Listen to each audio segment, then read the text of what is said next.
నా పేరు నరేందర్ రెడ్డి. మాది వలిగొండ మండలం గోకారం విలేజ్. మూసి పక్కనే ఉన్నటువంటి నాకు ఒక 4 ఎకరాల పొలం ఉన్నది. ఇంతకుముందు గత 30-35 సంవత్సరాల క్రితం మూసి వాటర్ అనేది చాలా మంచిగా ఉండేది.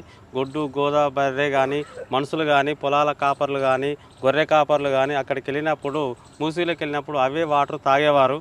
కానీ ఇప్పుడు ఈ కెమికల్స్ అంటే ఫ్యాక్టరీలు ఉండడం వలన ఈ ఫ్యాక్టరీలన్నీ వ్యర్థ రసాయనాలన్నీ మూసీలో కలపడంతో ఒక 25-30 సంవత్సరాల నుండి అవంతా కలుషితం అయిపోయి మూసీ మొత్తం అసలు కెమికల్ టైప్ అయిపోయింది.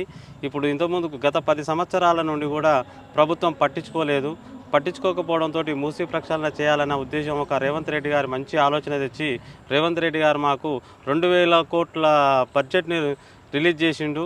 మాకు రేవంత్ రెడ్డి గారు మంచిగా అనిపించింది. మూసీ ప్రక్షాళన చేయడం వలన చాలా మంచిదని అనుకుంటున్నాం.